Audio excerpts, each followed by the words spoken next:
Hello everybody and welcome to my channel. My name is David, this is David K Reacts, and today's video is very different. This is one of the experimental ones I was talking about trying out, and today this may be a very unique video. The topic is very near and dear to my heart, and I don't know if I know anything else well enough to be able to pull off this kind of video, but I've been wanting to do this for a while, and this is my outlet right now, and rather than having another channel for something like this, it just seems to make sense to put this out here, and I don't know, let me know what you think about it. It may or may not be of interest to everybody, but we'll see. This is a video I am calling The Missing Lore of Villeneuve's Dune Part 1. And essentially, this is not a criticism. I want to start by stating that very, very clearly. There is no criticism in here. Turning Dune into a movie automatically requires the reduction of the content, because it's a huge, very detailed book. It's also told from multiple perspectives. Even in one scene, you will switch between two characters and get their thoughts.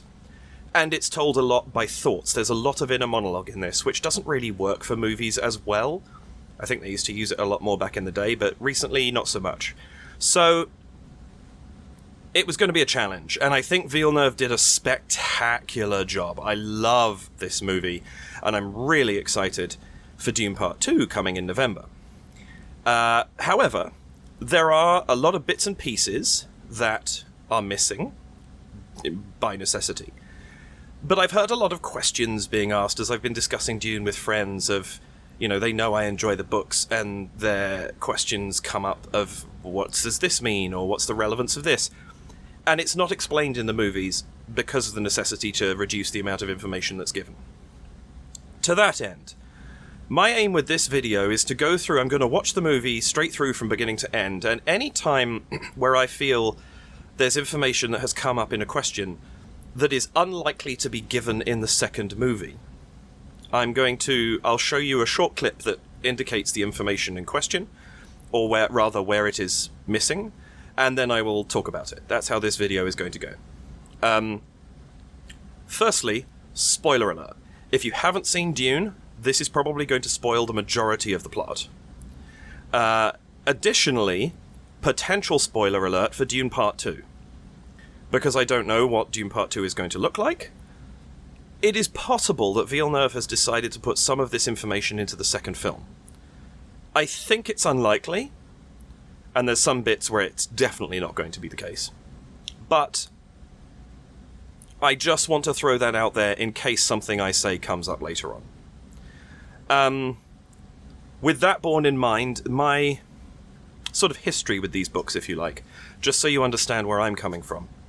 I came across Dune through the video game Dune 2, which was an old, many people call it sort of the grandfather of strategy games. It came after Herzog's Zwei, which was the original sort of real-time strategy, I think. But this instituted a lot of the tropes, if you like, that exist in strategy games today. I loved it. I played it to death on my uncle's computer. I didn't have one at the time, so it was a treat whenever I get to play that or XCOM whenever I went over there, and I loved both of them. And through Dune 2, I discovered the Dune books. And I read Dune when I was probably 9 or 10. Understood maybe half of it, but loved the concept. And I've read it a minimum, I would say, of every 2 years since. I also have it on audiobook, so recently that number's probably gone through the roof. It is a series. There are, I want to say 7 books in the main series, including one written posthumously by Frank Herbert was the author, by his son, and a long-time collaborator, who have also written 6 prequels, 2 trilogies set in different time periods, I think millennia at one point, for one of them, and several years for the other, before Dune. And I've read all of those. I've only read the first 3 books of the main series. I think I was too young when I tried, and it's just put me off, and for some reason that has stuck. I need to fix that. But I'm not a Dune obsessive. I love the original book. but I haven't dug into the lore, and I don't reread the entire series regularly. So that is where my knowledge comes from. I just wanted to let you know that. If something I say is amended in later books, or indeed if I just make a mistake, please let me know. But know that I'm going into this with the aim of describing what is told in the first book, in Dune itself. And that's what I'm going for. I think that's everything I need to say. So, welcome back to my channel, or welcome if this is your first time here. If it is your first time, you're coming in on a very strange video for my channel. Normally I do analysis videos of music, primarily a cappella. And please do check those out. There's a lot of cool stuff there. This one is completely different, so we'll see how this goes. Please do like the video if you enjoy it. Hit that subscribe button. Let me know if you want more stuff like this. Although, as I said, question mark over what other IPs I know enough about to do. Do hit the notification bell if you'd like to be notified when my videos go live. And if you would care to, please head over to buymeacoffee.com/DavidKReacts, where you can donate to support the channel, if you would like to. I think that's everything. This is going to be a very strange video, but here we go. I'm going to start watching right now, and I'll cut in at whatever point is relevant. This is not a reaction, incidentally. I will not be stopping just to say, oh, this is cool, or look at the quality of this shot. That's not what this video is about. This is purely about the lore and the information that was cut for the purposes of this movie. So here we go, starting Dune.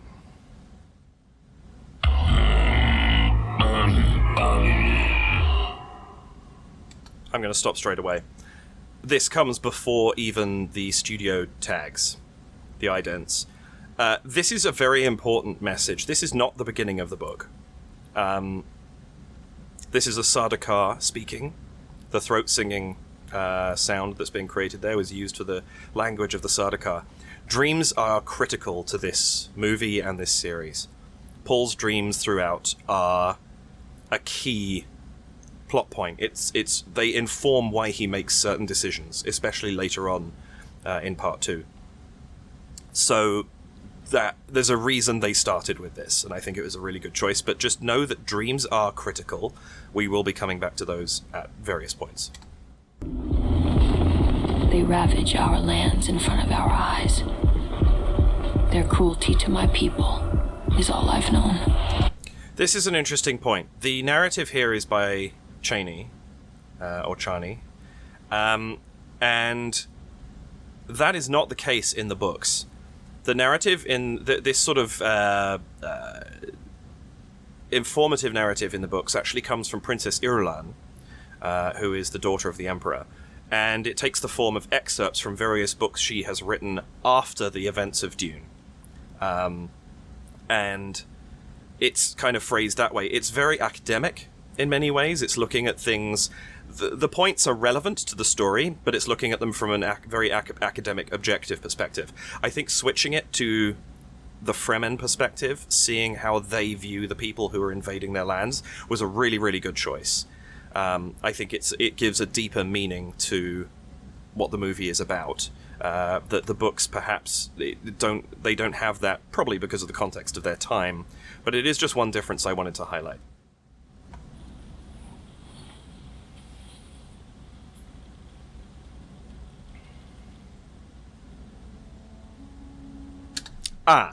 Something I've seen a lot of people get wrong here is they say, oh, this is set 8,000 years into the future.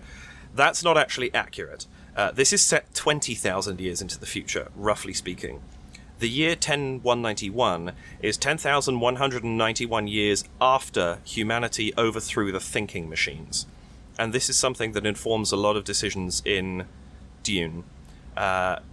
Briefly, there was a period where AI became sentient and became a real problem for humanity and started oppressing them significantly in this universe. And humanity overthrew them, and a law came into effect banning thinking machines. So anything... to a sort of extreme extent, any machine that seemed to be thinking for itself, even if it was just using an algorithm to create some sort of coordinate information or something like that, if it seemed to be thinking, it was destroyed and is not allowed to be used in this universe. That's also why there's a degree of primitive technology, even while at the same time there is extremely advanced technology. But the key thing is 10-191 is not relevant to our year system. It is relevant to Dune's year system, so we're looking about 20,000 years into the future. If you want it, make me give it to you. Use the voice. Mom, I just woke up.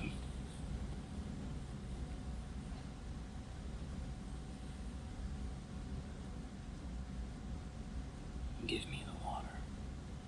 The glass can't hear you. Command me. Actually, I think this is quite an important scene because it shows how Paul, at this point, his instinct is, I guess, kind of lazy. Later on, he obviously becomes much more aware. He's incredibly smart. He's been extremely highly trained, which is something I'll touch on a couple of times during the course of this video. But he should know that he needs to command a person, and yet he does this lazy thing of directing his command at the glass and kind of not really being into it.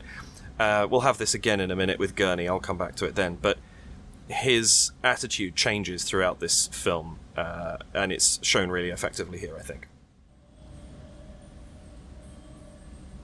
A couple of touches there, and this is mentioned, but not fully.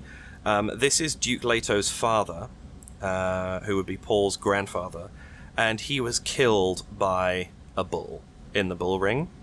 I just want to flag that because I will mention it again for a specific purpose later. Give me the water. Oh, one thing about this. The voice kind of taps into the Bene Gesserit past, which is why we hear a multitude of voices there. I actually think the effect they've used for it is incredibly cool. But the whole deal with Bene Gesserit, and Paul is undergoing a degree of Bene Gesserit training, which the movie covers shortly, is that they have an awareness of all of their ancestors. And they use that, basically. And they're representing that in the use of the voice here.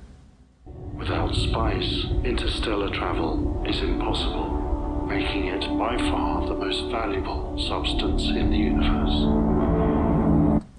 I just want to reference that point about spice being used for space travel. They don't quite explain space travel in this. I will come back to that with a particular shot later in the film. How much will it cost them, traveling all this way for this formality? 3 guild navigators, a total of 1.46 million, 62 salaries round trip.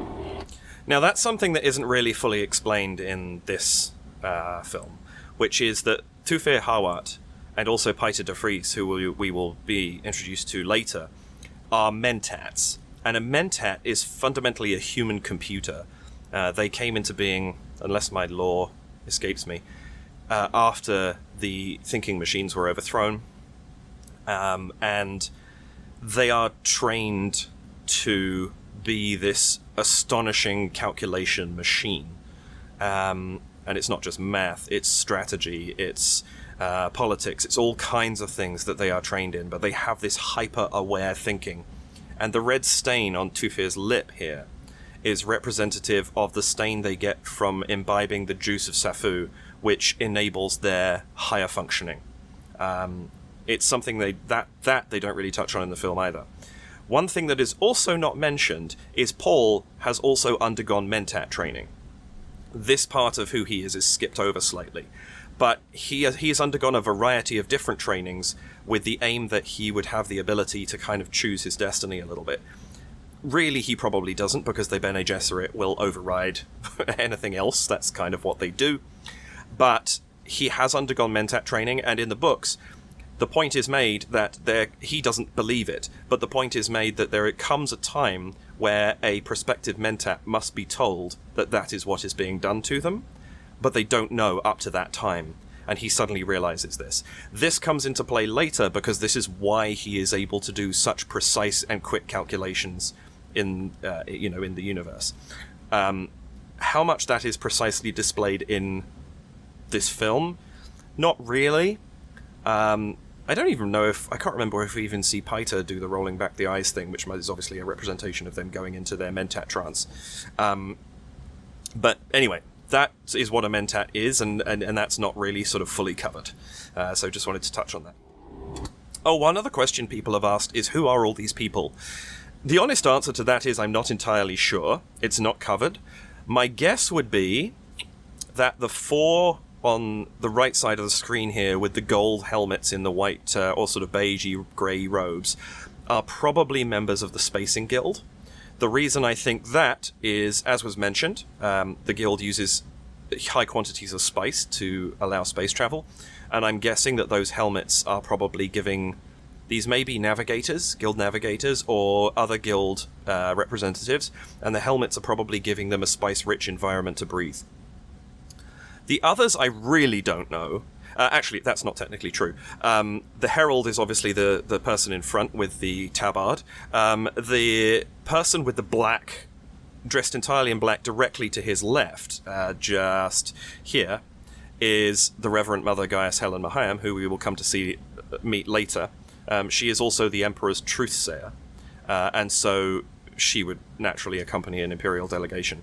But the people behind in the black helmets are a question mark. They could also be guildsmen. It's also possible they're representatives of CHOME, which is the Combiné Honnête Ober Advancer Mercantiles. I may have completely butchered that pronunciation. I'm not sure how it's supposed to be pronounced. But they are basically like the bank. They're significantly more than that, but that is the most kind of basic understanding of what they do. But question mark as to who they actually are. That's not really explained in this film, and I don't really have a good answer for it. By the grace of Shaddai. The sound of the breathing there, like the intake or outlet of gas, would also indicate to me that these are probably Spacing Guild. Oh, there's 5 of them. Okay. But yeah, that would indicate to me Spacing Guild as well. By the grace of Shaddam Fault of House Carino.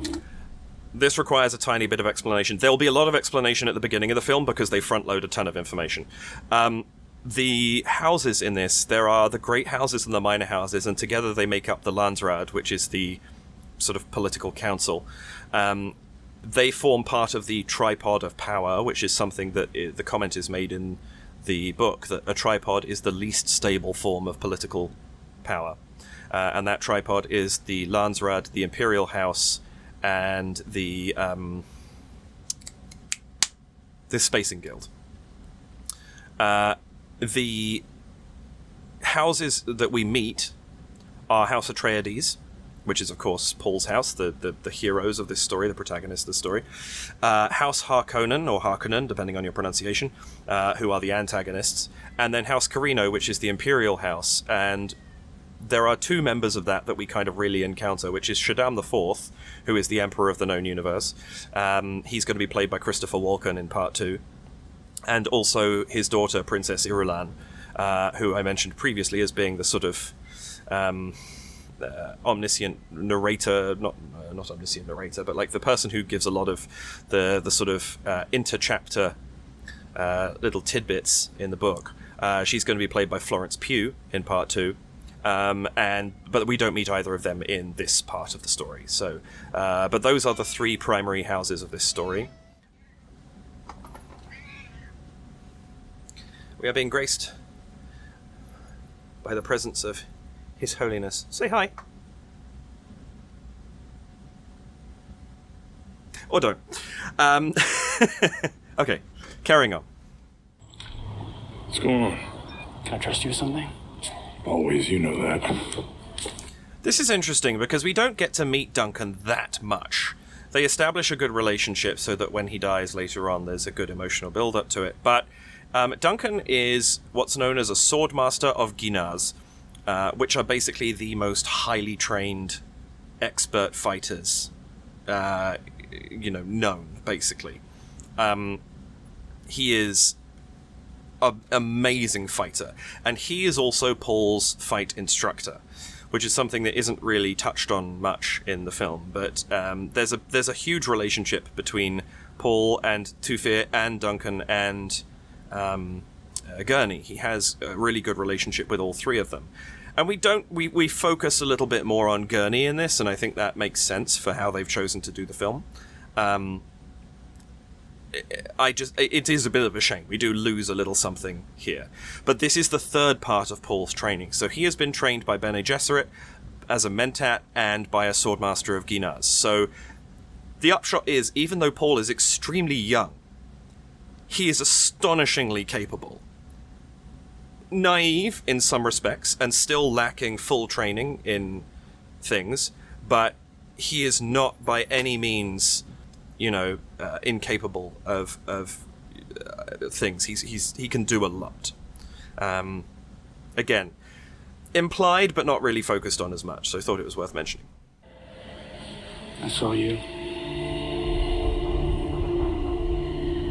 with the Fremen. So I do find them. Hey. This is an interesting thing to have said here. Duncan's mocking Paul a little bit, but he says he saw Duncan with the Fremen. This is a fairly important thing to note, because the whole deal with Paul's dreams is they are not absolute. One of the biggest questions I've heard about this film is, especially in relation to Jamis at the end of the film, why did Paul dream that Jamis would help him, and then they ended up fighting and Paul kills him? That's because Paul's dreams are one possible outcome of the future. There's two things at play here. One is possible outcome. It may not happen. Things may play out differently. Two is Paul is able to consider and act based upon these dreams, and therefore the outcome, if he doesn't like the look of the dream, the outcome could change 5 seconds later when he does something differently. They are simply possibilities. There is nothing set in stone about them. So where Duncan's mocking him here and saying, so I do find them, it also shouldn't be taken as seriously as that, because it means it is possible that he will find them. I saw you lying dead, fallen in battle. Felt like if I had been there, you'd be alive. And there's another key point. So this is Paul. He's seen something, and now he's thinking, how can he change it? And that is also important. And again, he's less aware at the beginning of the impact he can have on these dreams, because he doesn't fully understand them yet. He will grow into that later on. When we get to Arrakis, we'll face enormous danger. What danger? This is interesting. Leto here is referring to multiple things. In the book, it is spelled out very explicitly that he is very aware that going to Arrakis is a trap that is being set for them. And he has plans to mitigate that trap.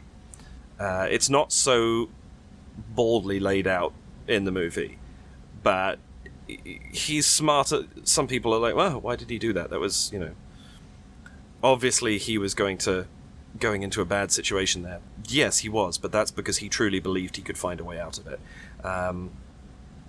And that's, that I feel like is highly relevant to his character and how he acts for the film. Don't stand with your back to the door. How many times do we have to tell you? You can tell it was you by your footsteps, Gurney Halleck. This is an example of a line that was in the books. It's Thufir who wants him to not stand with it, sit in this case, or in the book's case, with his back to the door, and he says, I could tell it was you by your footsteps. And Thufir's like, yeah, maybe he could, internally. He doesn't actually say that out loud, but he wants to drum into Paul the necessity of being cautious at all times. But this is an example of where Gurney has taken over a little bit. Thufir actually gets extremely small amount of time in this movie, compared to what I might expect.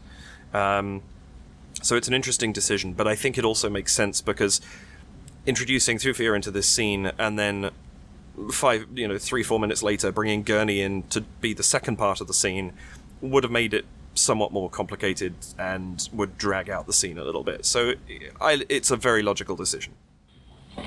Choose your blade. I've had quite a day, Gurney. Give us a song instead. That's an interesting point.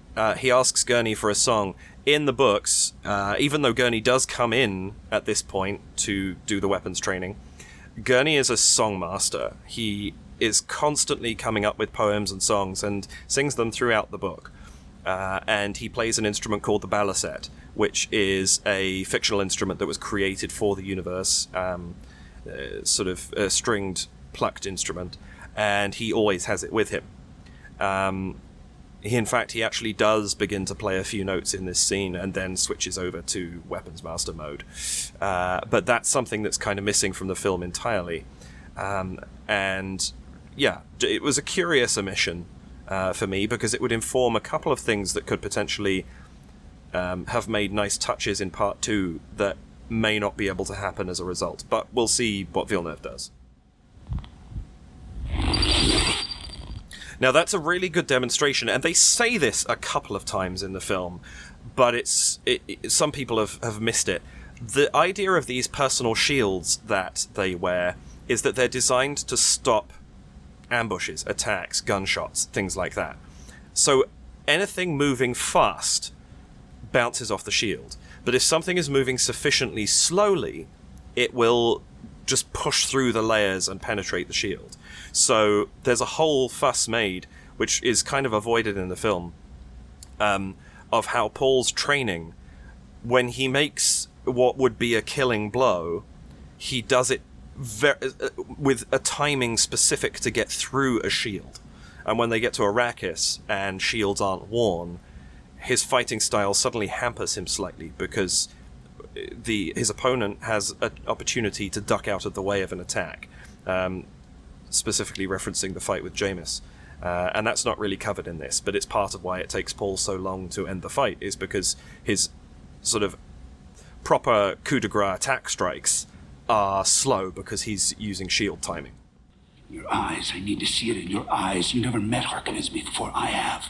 They're not human, they're brutal. This is very relevant to Gurney's backstory and isn't really covered. It's only covered partially in the books. It's covered more in the prequels that Frank Herbert's son and his co-author wrote. But Gurney was held as a captive of the Harkonnens for a very, very long time.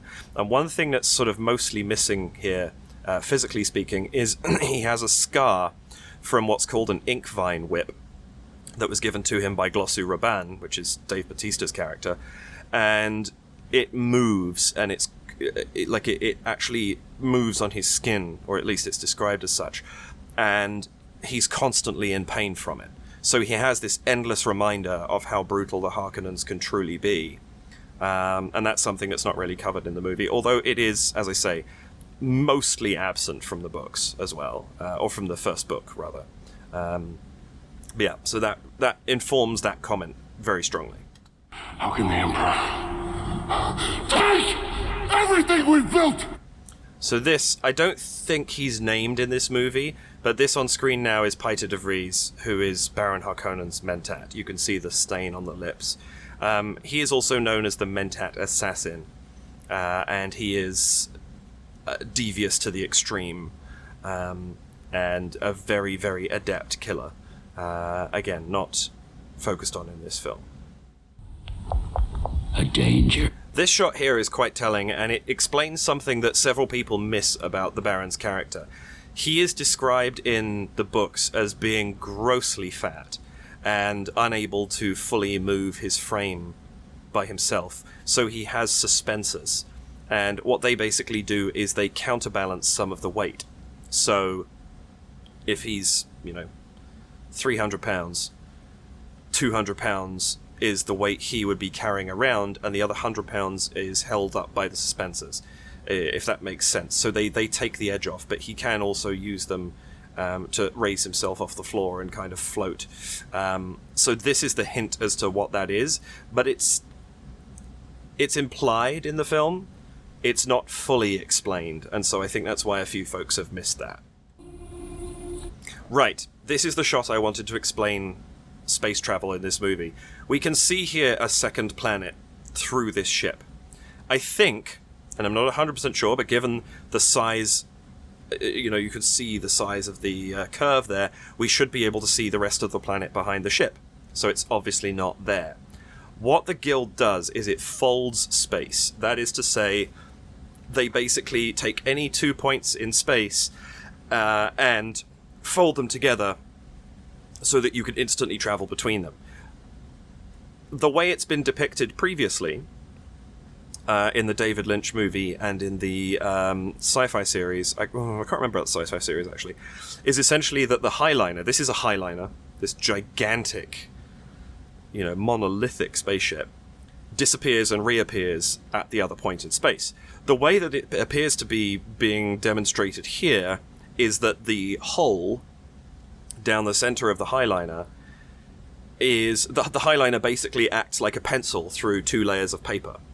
And the ship that's traveling from point A to point B essentially flies through that hole, because presumably that is another planet somewhere else in space in the background there, and the Reverend Mother's ship is passing through the highliner to get to Caladan.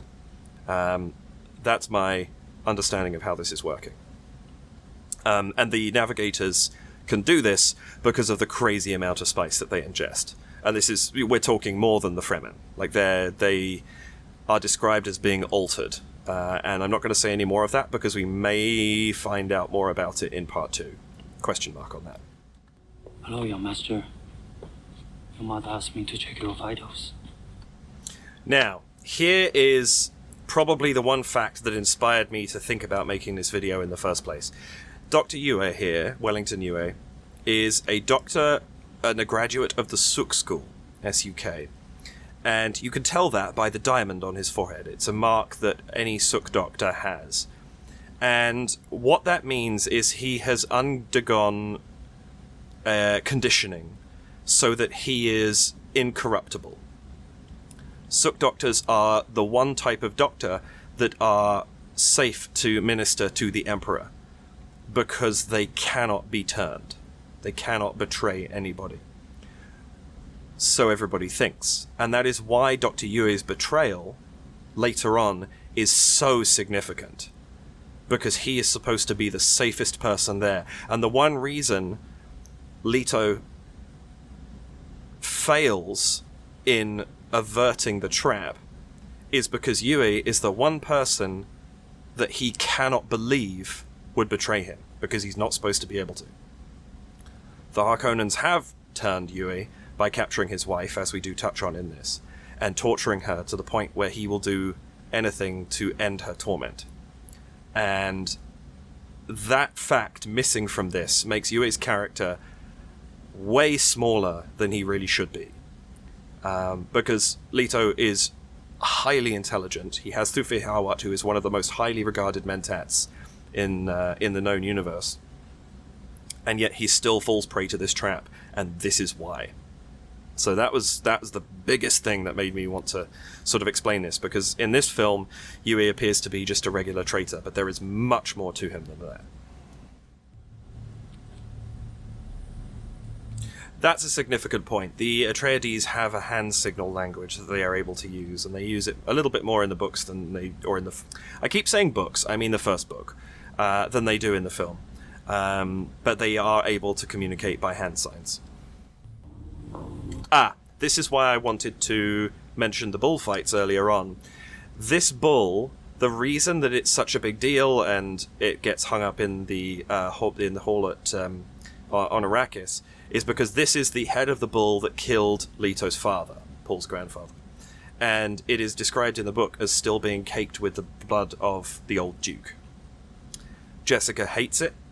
Leto values it as an heirloom, essentially, I guess, as like something to remind him of maybe the mistakes of his father in being too casual with the bullfighting, things like that, and also honouring him. So that is the relevance of this bull, which we see a couple of times, but that's not really described in the film. So this part, the Gom-Jabbar test, it's not quite as fully explained. The idea is that the Bene Gesserit are looking for people who work at a higher functioning level. Animals will cut off their limbs to escape a trap. A human will outsmart it or endure it, and they are looking for humans. It's not to imply that other human beings aren't human.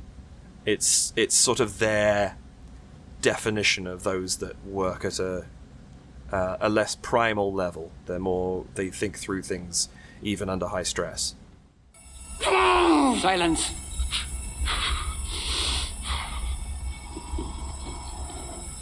Quite how she could expect silence is beyond me.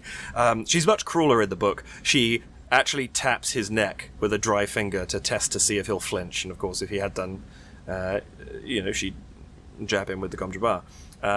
It's quite harsh. She doesn't do that here. Goodbye, young human. I hope you live.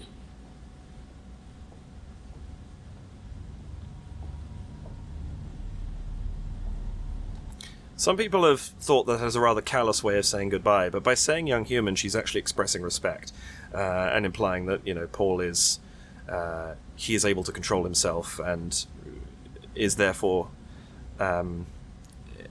permitted to continue with the power that he has already inherited in his Bene Gesserit training. Did you have to go that far? You chose... That's an interesting comment. Did you have to go that far? In the book, the Reverend Mother actually says, no woman-child has ever endured so much. I must have wanted you to fail. I'm paraphrasing here. But she pushes Paul's pain tolerance far further than she normally would do for the successful completion of the test. You were told to bear only daughters. That's also a telling statement that isn't entirely fully explained, but the Bene Gesserit are able to manipulate their own genetic code. So if they're poisoned, they can actually change the poison within them to be safe, for example. They can also determine the at-birth gender of their child, so they can choose to have a daughter. The Emperor, Shaddam IV, actually only has daughters because his Bene Gesserit wife was commanded not to give him a son. And so that's a thing that they are able to do, and it is one of the ways that the Bene Gesserit sort of control politics. They're actually probably the most powerful faction in this world, in this universe, but it's so in the shadows that many of the things they actually can do are mere rumors in the rest of the world. The voice is the only thing that is... The voice and truth-saying, being able to know the truth, are the only two things that are really well known in this world. And one point of note is Paul is also able to tell when somebody is telling the truth. I can't remember if it comes up in the film or not. But specifically, his ability, he says, it's described in the book as he knows when somebody believes what they say to be the truth. So it's not like he can determine whether something is true or not if the person believes it. If they believe it, he knows it. But if they are deliberately obfuscating something, he will identify that as being a lie. On Arrakis, we have done all we can for you. A path has been laid. Let's hope he doesn't squander it. Actually, that is worth commenting on. The Missionaria Protectiva is a branch of the Bene Gesserit that goes out and spreads myths and legends so that Bene Gesserit who go to a planet, if they find themselves in trouble, can find sanctuary, because there will be some kind of a legend on that planet that has basically been set in such a way that it will gear those people towards providing the Bene Gesserit sanctuary. And that comes into play a little bit later. My lungs taste the air of time blown past fallen sand. An interesting point here. Gurney is also, one of his other traits, he consistently comes up with quotes that are relevant to the situation. It's not something he does in the film, but he does it probably a dozen times easily in the book. It's just something that is part of him. He has all these quotes memorized and he just brings them out at appropriate moments. So that's why that comment. He also appeared to be looking into the book and maybe finding the quote there. Not 100% sure about that. It might be a decision because he doesn't do it as much to indicate that he's found something relevant. In the book, he has them memorized and just pulls them out. And the Duke actually makes a joke that one day he'll find there'll be a situation where Gurney doesn't have a quote and he'll seem naked without it. Also, I know I said I wasn't going to comment an awful lot, but this first bagpipe here, not a bagpipe. If you check out there's an interview with Denis Villeneuve and Hans Zimmer where Denis finds out for the first time that this is actually an electric guitar. And when the bagpipe chorus comes in, that's actual bagpipes. But right at the beginning here, not a bagpipe.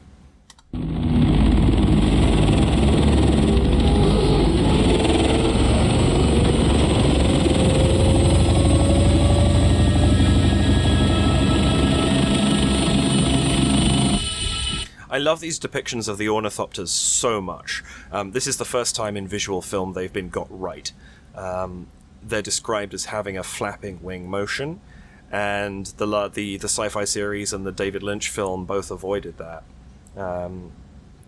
This is just absolutely spot on, and it gives them they're represented basically perfectly in this. I think it might just be, I can't remember the description precisely, it might just be a single wing in the books, but I actually think having this 4 wings on either side, it gives them redundancy, it gives them additional power, and it gives them a lot of flexibility, and I really love that decision. I think they did a spectacular job with the ornithopters in this.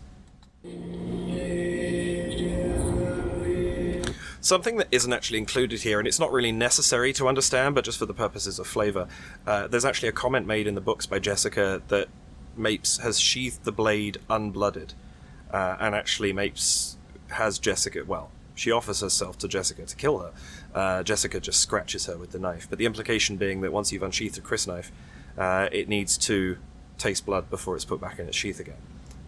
That is obviously not in the movie version.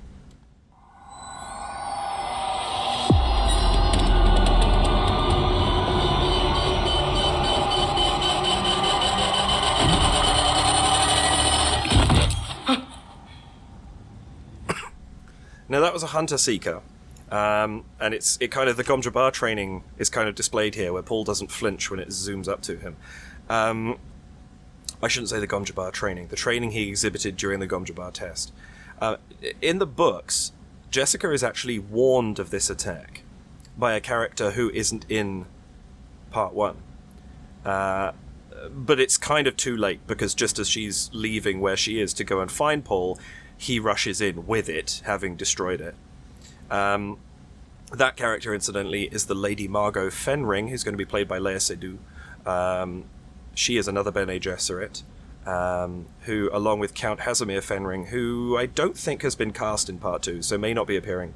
But they have stayed on Arrakis previously, and Margot left a message for Jessica, warning her of a few things, but specifically of the fact that there is a threat against Paul. She doesn't know the details, but it involves a bed. And so that's the warning Jessica gets, but Paul's already been attacked and dealt with it. There's several warnings in the book. Mapes warns of a betrayal, but they don't know who it is. Like there's several examples of that in the book that aren't in the film, because they don't really need to be for it to make sense. So. Incidentally, one thing that isn't explained there is the Hunter-Seeker attacks based on motion. So Paul was staying still so that it wouldn't see him, and because the door opened and Mapes walked in, the sort of bad quality vision that the controller would be seeing through their screen picked up the motion, and so it went for the motion. This creature, incidentally, is the one thing that features in this movie that is nothing to do with the books at all. This was an invention by Villeneuve, I think, to have something kind of otherworldly in Baron Harkonnen's sanctum. But yeah, this is nothing to do with the books at all. There's no satellites over Arrakis. Atreides would die in the dark. So a couple of things here. This is the first time the plot is fully revealed. Basically, the Harkonnens are going to attack the Atreides, but they will be strengthened by Sardaukar in Harkonnen uniforms. I don't think, if I remember correctly, I haven't seen this movie for a while, but I think they actually attack in Sardaukar. That you can tell the difference if you see them quickly. And trained fighters like Duncan can tell the difference anyway, because they fight differently. So that's kind of where this is finally being revealed. House Harkonnen would never dream of violating the sanctity of your order. I give you my word, we will not harm them. That's important, because Mohiam is a truth-sayer, so if he said they will survive, which is not his intention, she would detect that he was lying. But by saying we will not harm them, he leaves himself open to be able to just leave them in the desert, and technically the Harkonnen have done no harm. And they will supposedly die in the desert. So that is why he's very careful choosing his words here. My my desert. My Arrakis. This is the scene that's confused some people, because they're like, how's he that tall? He's not that tall, he's rising up because of his suspensors. He's turned them onto sort of almost like they're lifting more than his body weight, so he goes up. He's just wearing a very long cloak. Isn't there a judge of the change to oversee the transition? Who did the Emperor appoint? Dr. Leot Kynes, Imperial Ecologist. Been here 20 years. Eccentric, from what I'm told. So the Judge of the Change is there as a completely impartial observer to make sure that all of the proper forms are obeyed, and that is their job. Leot, as we'll start to see, has another agenda. Finally, they sent a warrior out to kill me. And I gotta tell you, I have never come so close to dying. There's no finer fighter in the Imperium. Bearing in mind what I said earlier about Duncan being a Swordmaster of Ginaz, that is an astonishing sort of comment of respect. And the fact that the Fremen are that dangerous that they can take one of them can take him on and have a chance at killing him says a lot about their fighting skill. Hold. Thank you, Stilgar, for the gift of your body's moisture. We accept it in the spirit in which it was given. A lot of people have laughed at that scene. It's actually a sign of immense respect on Arrakis, because if you think about it, water is the most precious resource on this planet. And so to a Fremen who lives with the planet all the time and values water immensely, as we come to understand later, that hasn't been rammed home yet. Losing any moisture from their body at all is critical. And so spitting, therefore giving moisture away, is a hugely respectful sign in this culture. And so that's why this happens, and is why it's... I can understand why it is seen with a comedic eye, but it is not intended as such. It is intended as a deeply respectful gesture. Just, of course, one of those examples where the cultural divide makes it seem like something completely different to us. A still suit is a high-efficiency filtration system. Even this early in the morning, you wouldn't survive 2 hours without one of these. It cools the body and recycles the water lost to sweat. And other bodily functions. Not mentioned in this film, but it recycles all water. Dust cloud. I see it. That's one of your harvesters. She says this quite off the cuff. In the books, it's actually described as being an unmistakable shape of cloud. There's a very specific cloud that comes up, and it's the sand that's being ejected from the harvester once the spice has been sifted from it. Is that a worm? Calling crawler Delta Ajax Niner. Worm sign warning. Acknowledge. Calls Delta Ajax Niner. Over. I seem pretty calm about it. Unlisted flight. Imperium business. Worm sign north and east of you. 3.7 kilometers. Delta Ajax Niner, this is Spoiler 1. Worm sign confirmed. Stand by for contact fix. There's a nice touch in the book that isn't mentioned here, where there's a credit for being the first one to spot a worm. So whichever spotter sees it first will get a bonus to their paycheck. And they say who's on the unlisted flight, and Gurney leans over and says it's the Duke Leto Atreides, and then tells the crew to split the bonus amongst themselves as a gesture of goodwill from the Duke. Just a really nice touch and an indication of how the Duke cares about his people and wants to foster a positive atmosphere on the planet. Anybody got a visual on the carry-all? There it is. This is an interesting change from the book. In the book, when they come to do this, the carry-alls disappeared completely, and it never arrives. Whereas here, I think it's a great example to show the extent to which the Harkonnens have sabotaged the equipment that's been left behind because this carry-all fails. There's a much more extensive description of the sabotage in the books that you don't need in the film because they can do this. But it does... It sort of goes to indicate exactly how difficult the Atreides are finding it to harvest, because half of the equipment just fails on them all the time. Besides, we've got a full load of spice. We can't just leave. Damn the spice! I want every man off that crawler now! That's an interesting moment in the books, because that's the point where Liet goes from hating another Outworlder to realizing that actually, no, I quite like this Duke. And I think that feeds into how much Liet's involved in saving Paul and Jessica later. Not really explored in this film, but then there's also no hatred to begin with, so it's not, again, not really necessary to have that sudden arc for Liet in this film.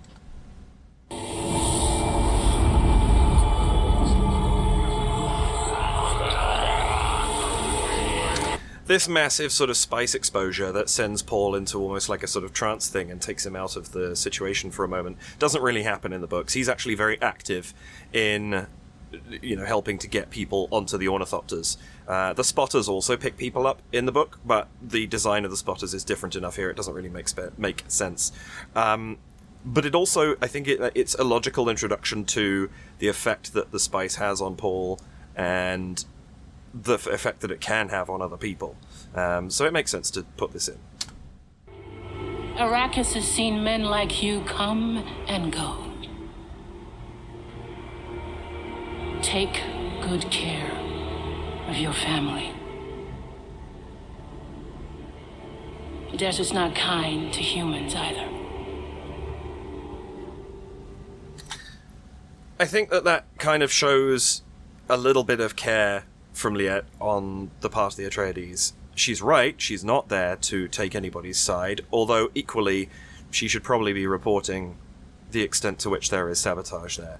This kind of plays into the mindset, this take good care of your family. I feel like it maybe puts into the Duke's mind his other possibility. He could have chosen not to go into the trap, but what that would have meant would have been going rogue and escaping to the very outside of the galaxy and basically becoming a rogue house, which is something that happens, but it's not something that he would do because he's too honourable to do it. But it does cross his mind, and I feel like this is the movie's moment where he's like thinking about what the alternatives might be, or might have been. Thought I saw my death, only it wasn't. I know a knife is important, somehow. This is interesting, because in some ways he did see his death, in the sense that the book describes it as if it's the death of Paul Atreides permits the rise of Paul, the character who we're going to see in Act 2. I won't say more than that, because I don't want to give too much away for what's happening in the second half of this. Now, this is an interesting one. Salusa Secundus, it says here, Imperial Army planet. In the book, it's a prison planet, and there is speculation at most that this is where the Sardaukar are trained. And it's something that Thufir asks of Paul, if I recall correctly, where the logic is, the Fremen are trained by the desert because the desert is so incredibly harsh. When thinking about the Sardaukar, where is another place that is so incredibly harsh? And the guess is... I think he may be talking to Leto, actually. But the guess is Salusa Secundus, because it is such an inhospitable environment that the people who survive it become these extremely powerful warriors that the Sardaukar are. They're just brutal. They don't have any... they're moralless and ethicsless, and they just do what they're commanded to do. But here, I feel like there's a degree of obfuscation in that isn't necessary in this film, so they just come straight out and say that this is where the Sardaukar are trained. I should have married you. This confuses a lot of people. No, Jessica and Leto are not married. The reason for that is that Leto wanted to hold out for a political marriage to increase the standing of House Atreides. And while the Bene Gesserit make perfectly acceptable wives for people in his position, they don't advance his house in any way, and he is too noble and too stuck to the honor of the house to do anything different. So Jessica is a concubine, not a wife. And that's something that people don't seem to catch, because I don't think it's really explained very well in this film. That will probably come up again in part 2. Or at least there is the potential to, depending on certain bits of lore that they may or may not put in.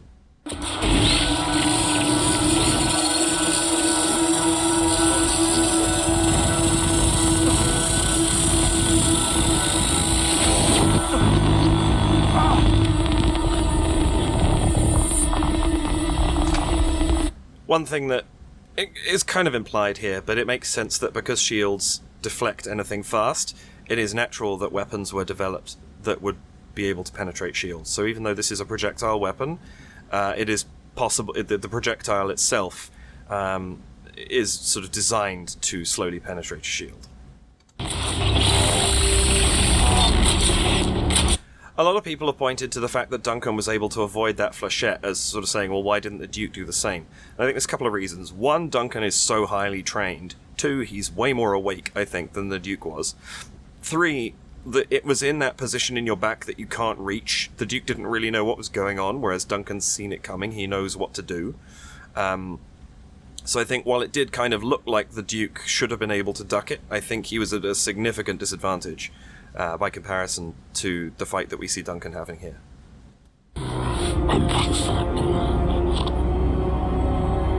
Now, one thing that isn't very well explained in the film, and there's a passage of time here that's happened, so it's difficult to fully get it, is Yui has prepared this ornithopter so that, assuming Paul and Jessica are able to escape, there is a package in there with survival gear and the signet ring and a note explaining that this is the best that Yui can do. So it's been prepared for their survival, and it's not just any old ornithopter. It's quite specifically done for that purpose.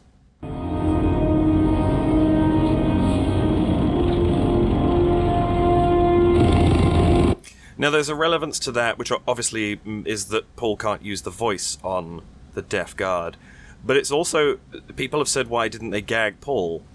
The thing to remember is that Bene Gesserit are all women, and nobody really outside the Bene Gesserit is aware that they are trying to breed the Kwisatz Haderach, and so there's no expectation that Paul is going to be able to use the voice.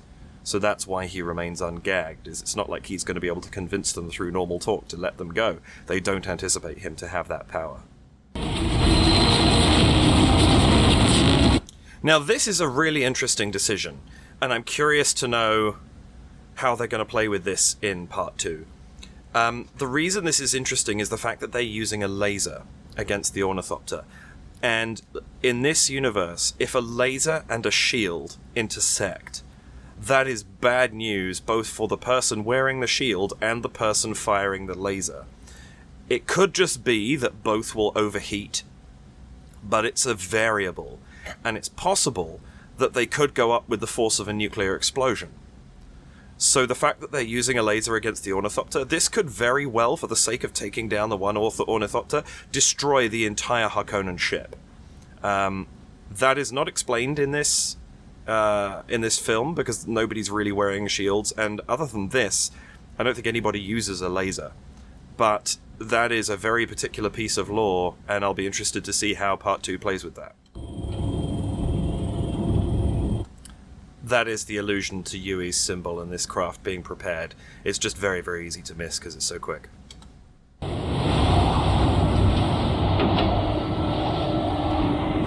I do quite like there, as he's preparing to use the voice and is about to do so correctly, you see that faint hint of his eyes rolling back, and I don't know if this is deliberate, but to me it feels like he's using his Mentat training to compute what he needs to do to make the voice work. I might be stretching there, but it's a cool concept. A lot of people have asked, why is the Duke just lying naked in a chair in front of the Baron? I think one thing that might be a part of this, again, not explained in this, but Yui actually timed the drug that knocked them unconscious. Paul and Jessica and Leto. We don't really see it with Paul and Jessica. The Baron is there when they wake up, and he knows precisely when they're going to wake up. Yui does say he was a bit sloppy with the Duke's dose, so he's not 100% sure, but they can be pretty certain of when he's going to wake up, so I think that plays into this. Sojourner. In the books, it's actually Piter that kills Yui. And it's actually an interesting moment for the Baron because he observes how Piter chooses to take a life and registers that as useful information in case he ever has to defend himself.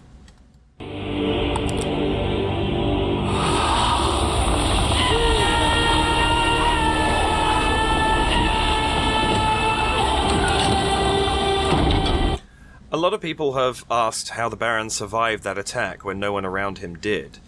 And there's a couple of things there. The first thing is you see him turn on his shield, and while it flickers red, that doesn't mean something has got through, as we saw with the flechette that attacked the Duke. It shows that something is getting through. He also backed up and floated up to the ceiling very, very quickly, so he got as far away from the gas as he possibly could. So was therefore protected. Obviously we see he still needs substantial healing after this, but he got far enough away that he was able to survive the attack.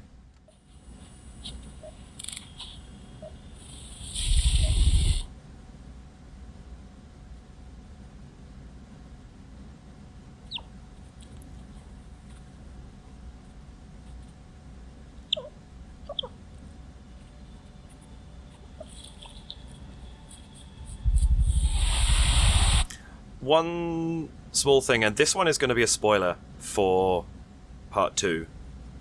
Kind of. Skip to this time code if you don't want to see this. The mouse is actually called Muad'Dib, and anyone who has seen the trailer for part 2 will know that Paul becomes known as Paul Muad'Dib. It's the name that he chooses because he... in the book at least, he asks, when they ask what he wants his name to be, well, what do you call the mouse that hops in the sand? And it's called Muad'Dib. But in his vision, he would be called Muad'Dib, and this is an example of when he changes one of his visions, because he says, no, if I go with Muad'Dib, things are going to go the way I don't want them to go. I'm still an Atreides. I want to be known as Paul Muad'Dib. And that's why I mention it. Anyway, back to this.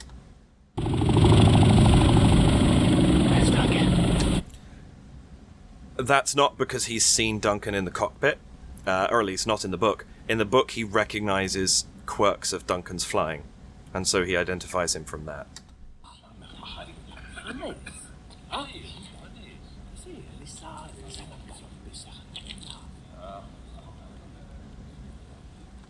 Again, something that people question, but don't forget water is in extremely short supply. So, my guess, although it's not directly shown, is they're not just spitting into the coffee maker. They're probably taking a small amount of water from the tube in their mask, that's the recycled water from their still suit, and spitting that into it. So it's not just saliva, I think it's actually the recycled water.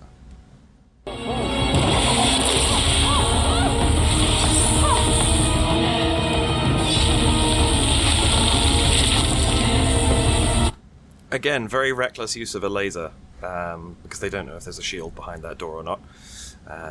Again, that it could cause that same explosion I was talking about earlier. I'd forgotten they used it here.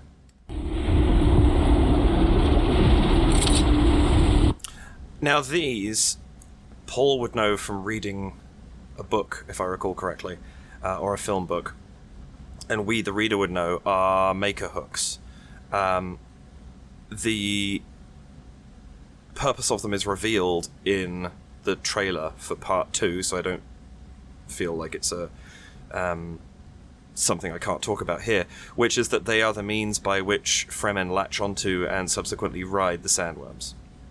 So this is Liet preparing to ride a worm, which of course you can guess at once you've seen the end of this film, but you wouldn't know about this early on. But that's what's happening here.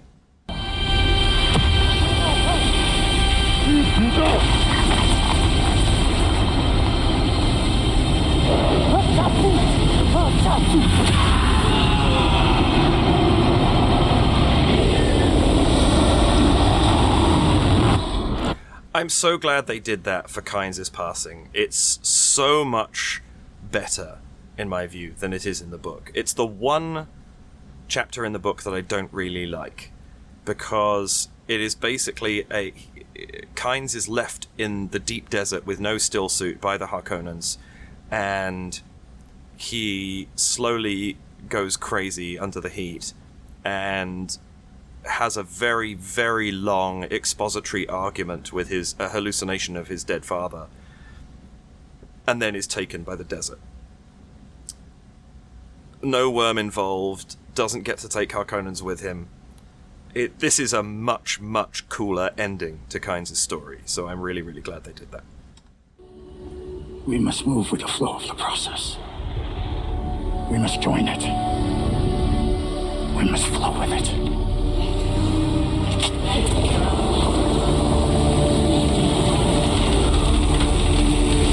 And that's cool because we see Jamis there, presumably giving Paul advice just before he takes his first worm ride, or as a passenger, presumably, since Jamis is the one with the hooks. But because of Paul's visions, he's able to get that advice, even though when he does meet Jamis in real life, Jamis is adversarial and they end up fighting. And that's one of the examples where Paul's visions come in helpful, even though what he sees doesn't actually come to pass.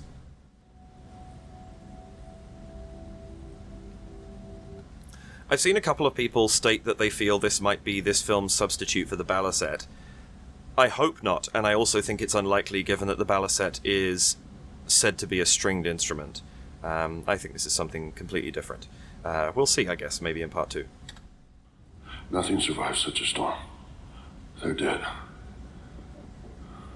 It's a certainty.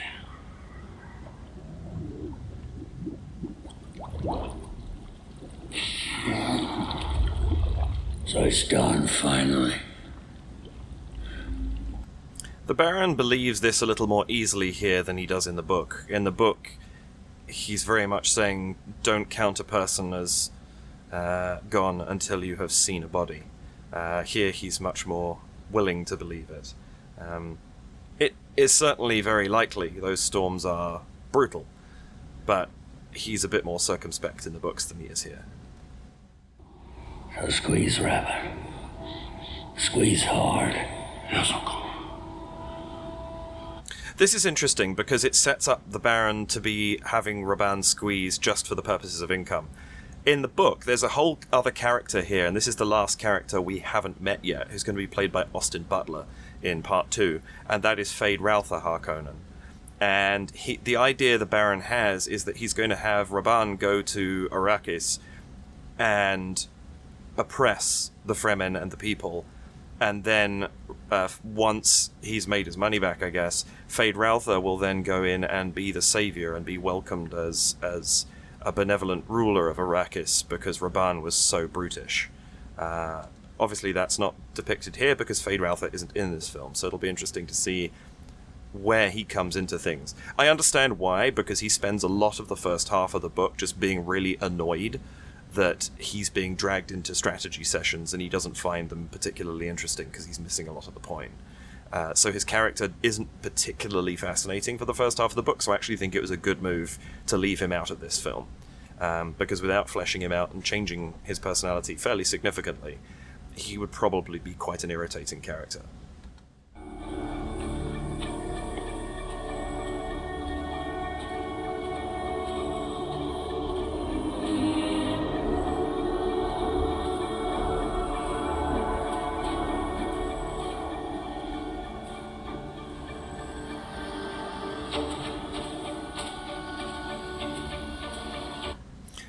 Some people have said, is Paul looking at the Fremen there because of the cut between the angles? He's not, he's just looking up.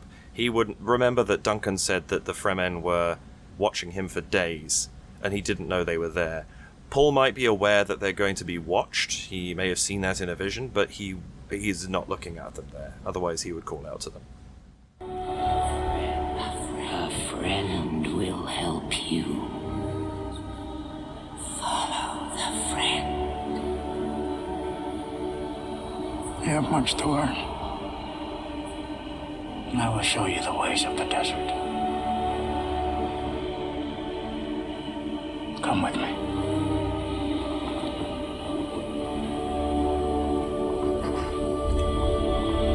People actually get misled a lot by that because they assume Jamis is going to be the friend and then can't quite understand why Jamis is killed at the end of this.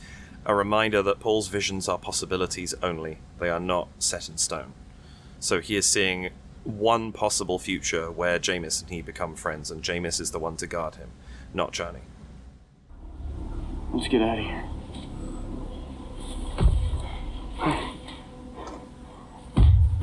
He's from sand. A lot of people here have sort of speculated that Paul's an idiot by stepping on it once and then stamping on it twice more to confirm. My argument would be the first step on the drum sand would have summoned the worm, and he's right to check what is around him, because if he just thought he'd heard something, because goodness knows they've been out in the desert for long enough and they're not used to it yet, then they could have just run straight onto it, and that would have really been a problem. So being certain of what was there first is a good move. Drum sand, incidentally, it's basically what it sounds like. It's sand that, I can't remember exactly how it's described in the book, but it's compacted in a certain way that when you step on it, it sends out this booming sound, which of course we'll call a worm. One description in the book that I think leads well to this is Stilgar comments at one point in time that they feel clammy and sticky in the suits, and I think it's Stilgar, it might be Liet, comments that they will get used to that once they have acclimatized to living with less moisture in their body.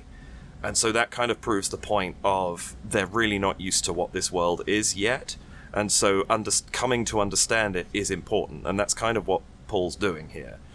So I don't think it was a bad move to step on the sand again, because it assures him that he knows what he's looking at, and now he can deal with it appropriately. Do not run. You will only waste your body's water. This is the Duke's son. Why are you waiting? We need their water. This is... the comment about we need their water and not wasting their water, I assume that we are going to find out about what that means fairly early in the second film. There's a lot you can probably intuit just from that understanding, but yeah, I'm not going to say any more about it. It is a question that comes up a bunch, but I think it's going to be answered in part 2. This is the boy I told you about. We can't touch him. This is because this isn't described here, and I'm not 100% sure what the rationale is in the film, but Liet has said they need to save the boy. Presumably this message got through from one of the Fremen that was in the ecological testing station before the Sardaukar attacked, who maybe left and got the message out. Whatever reason, Liet said, protect this boy. I forget whether Jessica was included in that or not, but Paul for sure. She said no. Save him. Why didn't you say you were a weirding woman and a fighter? Weirding woman, incidentally, is the Fremen name for a Bene Gesserit. Presumably a term that was spread by the Missionaria Protectiva, or they've come to understand Bene Gesserit as such. More on that in film 2.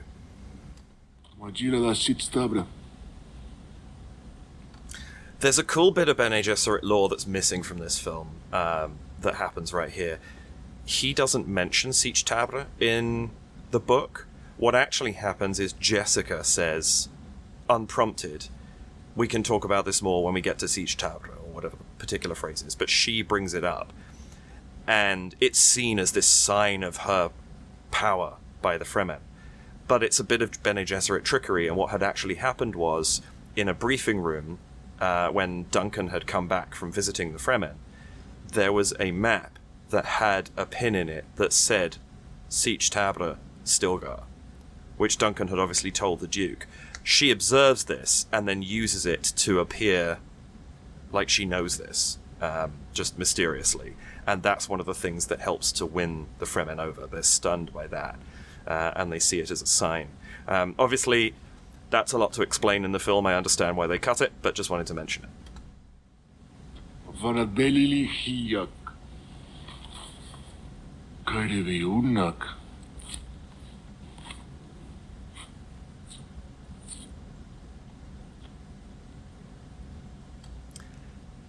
I'm guessing, we don't see it, but I'm guessing that's the whole thing about not sheathing a crysknife unblooded, which is why I'm interested that it wasn't in the scene with Shaddai Mapes at the beginning of the film. I might be wrong, but that's what I can't see any other reason for that particular action. When you take a life, you take take your own. That sentence is important and certainly answers a few people's questions as to, well, Paul Atreides didn't die, so what happened? But he took his own life at the point where he's about to kill Jamis.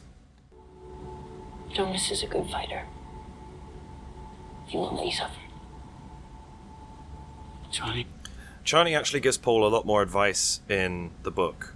She mentions that Jamis has a tendency to switch hands, and he'll faint while doing it. Faint, F-E-I-N-T, that is, to try and hide the fact that he's doing it. And we actually see him do that in the film in a minute. But Paul is pre-warned by Chani's advice in the book. Here, she doesn't give that. May thy knife chip and shatter. That's an interesting thing that doesn't sort of... The importance of that statement isn't fully realized in the film because we're not getting the enormous amount of inner monologue that is in the book. But Paul is wondering, you know, this is a new weapon for him. He's wondering about its balance and all that sort of things. And one of the things he says, or the internal monologue says, is, I don't even know if this knife can break. And so when Jamis starts with, may thy knife chip and shatter, his mind says, okay, right, so this knife is brittle, it can break. Because that's an important thing to be aware of. He also fights bare feet in the book, because the advice that Duncan has given him is if you're unsure of your footing, fight bare feet, because you're more aware of your physical surroundings on the ground that you're standing on. There's more ceremony about the fight in the book too. Jessica's actually commanded to keep silent because she's talking to Stilgar and talks to Jamis at one point, and actually uses not the voice but verbal manipulation essentially to put fear into his mind, and he invokes a rite that forces her to be silent, and if she speaks she will forfeit the match because it is clear she's attempting to cast a spell on Jamis, so he forces her to be silent. That obviously doesn't happen here. Paul has never killed a man. That's an interesting change from the book. The line in the book is, Paul has never killed a man with a naked blade. I don't know quite what that implication is. It makes more sense this way to me, that Paul genuinely hadn't killed a man, because who else would he have done that to? This makes more sense. I think this is it's a cleaner line than the line in the book.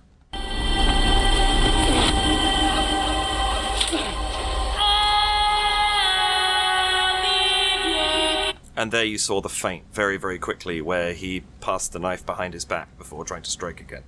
People have also asked why isn't that messier? For one, there's the water spurt when Kynes is attacked by the Harkonnens. I'm guessing maybe a crysknife is a cleaner weapon, and so that doesn't happen.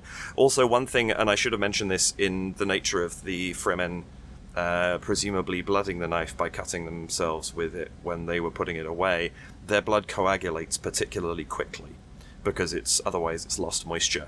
That's something that's mentioned in the book that they don't discuss in the film, so that's why that would have been a safe thing for them to do.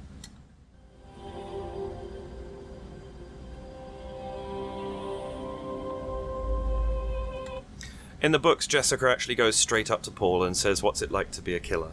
With the intention of breaking him out of any elation of victory so that he is that is tempered and he sees the gravity of what he's just done, and therefore doesn't become acclimatized to it in any way or associate a positive emotion with it.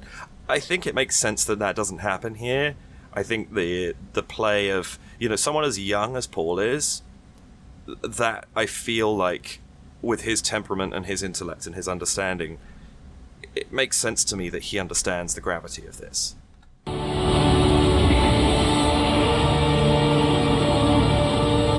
It shows again the potency of Paul's visions. Even though we never saw him have a vision of a Sandrider, his sort of just like, over there, check that out, reaction to this versus Jessica's mouth immediately falling open says something about how the two of them perceive all the new information that they're taking in. Paul's very much taking it in his stride, in a way I don't think Jessica can understand, whereas to Jessica everything is still wondrous because it's so unexpected. She's still understanding how these people live, where Paul's had such a degree of foresight into that because of his visions. desert power. This is only the beginning.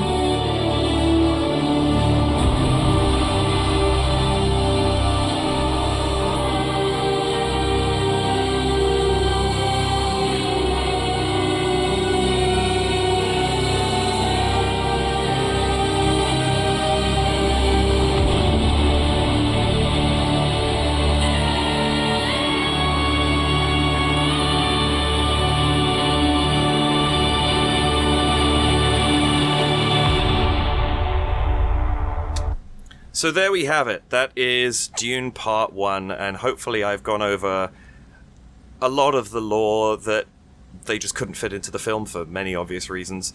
I hope I maybe have answered a couple of questions you might have had if you've seen the film and enjoyed it.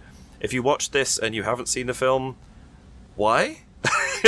And also, I'm sorry for spoiling chunks of things. I don't think I've spoiled, having now done that process, I don't think I've really spoiled much of Dune Part 2. So I'm hoping that that is the case. There's a few things I deliberately didn't discuss because the event hasn't happened in the film, but also wouldn't have happened yet in the book.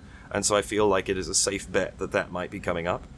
Let me know what you thought of this, though. Hopefully this was enjoyable for you, and let me know if I should do Part 2 when it comes out, because I feel sure that Villeneuve is going to do an equally astonishing job, but is also going to have the same problem of having to leave out information in order to make it a palatable length of film. I mean, I personally would take a film of the entire experience, but I know that's not everybody. Please do like this video if you have enjoyed it. Hit the subscribe button to subscribe to my channel. Do hit the notification bell to be told whenever my videos are coming out. This one has come out at a bonus time because it's not one of my regular videos, it's an experiment. Normally I'm 5 p.m. EST on a Friday. That is my regular release date. And if you would like to, head over to buymeacoffee.com/DavidKReacts, where you can donate to support the channel, and I would be very grateful for whatever you might choose to give. Hopefully this is something that has piqued your interest, and let me know if you would like to see more of this type of video, not on Dune. As I said, I don't really know what other IPs I could play with this with, but I'm certainly interested in the idea in the long run. These do take a lot more time to produce than others, so they won't be as regular, at least at this point in time. But every now and then, maybe something will be there. I've got another different type of video again that I'm looking to do fairly soon. Similar, but again, different to this. So we'll see what everybody thinks. But I hope this experiment has been enjoyable to you. Thank you so much for joining me to watch this. I hope that you have enjoyed this video and, as I say, gained something from it. I really appreciate it. Have a wonderful morning, nighttime, afternoon, whatever time it is, wherever you are when you're watching this. Take care, and I'll see you in the next video. Bye for now.